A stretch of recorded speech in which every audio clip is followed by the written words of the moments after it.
السلام عليكم ورحمة الله وبركاته. أهلا ومرحبا بكم. في هذا الفيديو سنتحدث عما قالته ليليا بشأن طفولتها والتجربة التي مرت بها. فهيا بنا نبدأ في الصفحة 19 ونبدأ تحديدا في السطر الأول، حيث تقول ليليا: أذكر مرة وأنا صغيرة، عمري آنذاك كان حوالي 12 سنة. تستخدم ليليا هنا كلمة آنذاك، وهذه الكلمة تشير إلى وقت محدد. فيمكنك أن تقول مثلا: عندما ذهبت إلى الجامعة كان عمري آنذاك 18 عاما. وعندما تستخدم آنذاك فأنت تشير إلى مدة أو إلى وقت محدد. يمكنك كذلك أن تستخدم كلمة في ذاك الوقت.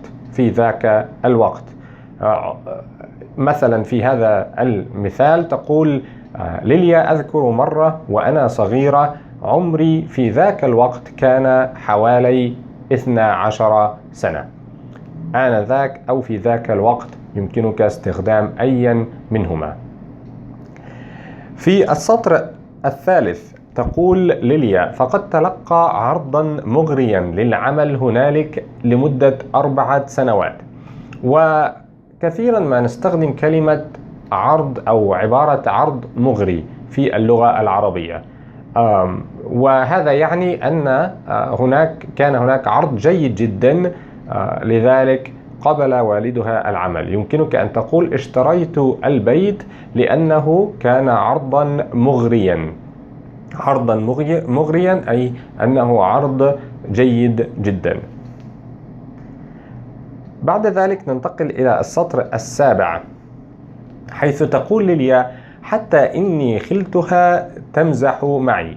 وهنا تستخدم ليليا الفعل خلت، وهو بمعنى ظننت. وهذا الفعل يكون يستخدم في العربية الفصحى. خلت شيء أي ظننت شيئا ما. يمكنك أن تقول: خلته يريد التحدث معي، أي ظننته يريد التحدث معي. كلاهما بمعنى واحد. في السطر 11 تقول ليليا: لقد كنت شديدة التعلق بأصدقائي، بعائلتي، بمدرستي، وبمدينتي، بحارتي، بل وبتونس بلدي. وترى هنا كيف قد تكررت الباء قبل كل من الأسماء التي استخدمتها ليليا. فعند استخدام الفعل يتعلق غالبا ما نلحقه بحرف الباء، فنقول: يتعلق فلان بشيء ما. أنا أتعلق ببلدي، أنا متعلق ببلدي. سواء ما استخدمت الفعل أو أي من الصيغات المختلفة، الصفة أو المصدر، فتلحقه بحرف الباء. أنا متعلق بأصدقائي، أي أنني أحبهم جدا ولا أريد أن أتركهم. أنا متعلق ببلدي، وهكذا. بعد ذلك ننتقل إلى السطر 13، حيث تقول ليليا: أذكر كم بكيت تلك الليلة وكم حزنت. وهنا تستخدم ليليا كلمة كم للمبالغة، فهي تقول: أنا لم أبكي فقط، ولكني كم بكيت تلك الليلة وكم حزنت.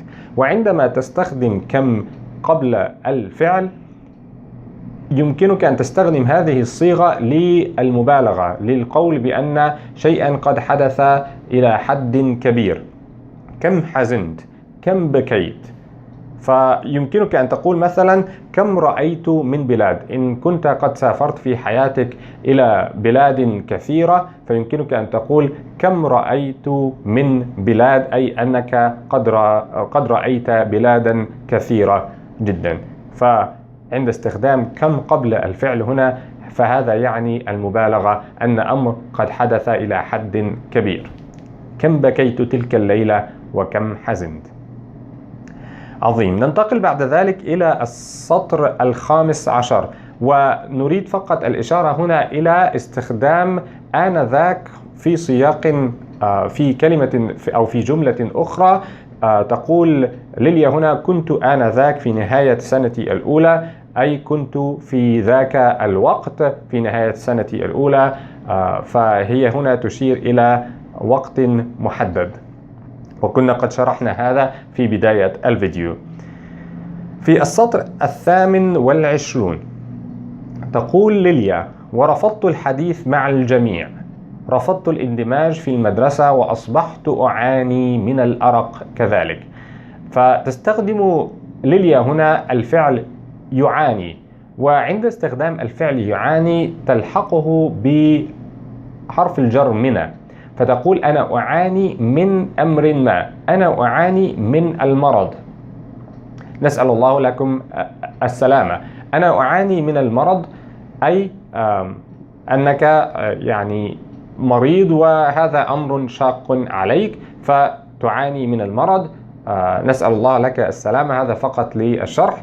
ويمكنك أن تقول كذلك معاناة من أمر ليس تحديدا المرض، ولكن يمكنك أن تقول أنك تعاني من أمر آخر هو أمر شاق. فيمكنك أن تقول أنا أعاني من ضيق العيش، من ضيق العيش أي أنه ليس هناك مال كاف للحياة، فيعاني من أمر ما.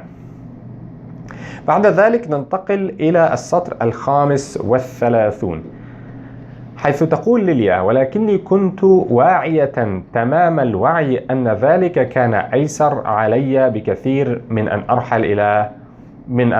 أن أرحل. فهنا نريد التعليق على عبارة استخدمتها ليليا، وهي عبارة واعية تمام الوعي.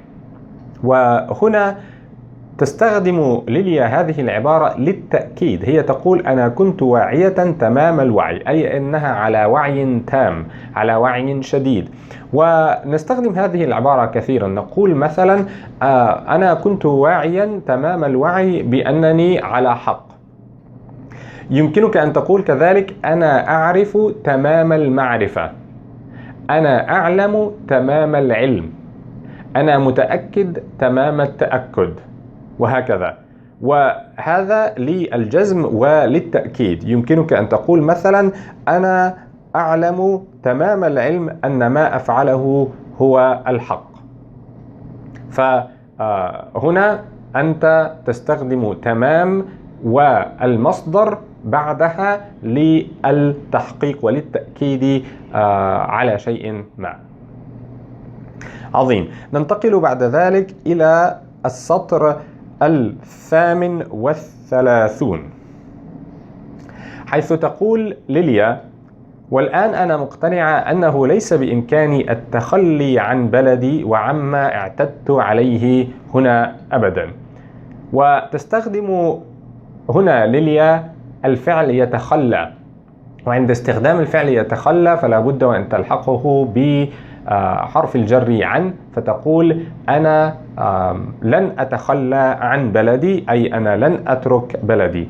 يتخلى بمعنى يترك، وخاصة بمعنى الهجر، ونستخدم مع هذا الفعل عن، فنقول يتخلى عن أمر ما. أنا لن أتخلى عن أصحابي، لن أتخلى عن بلدي.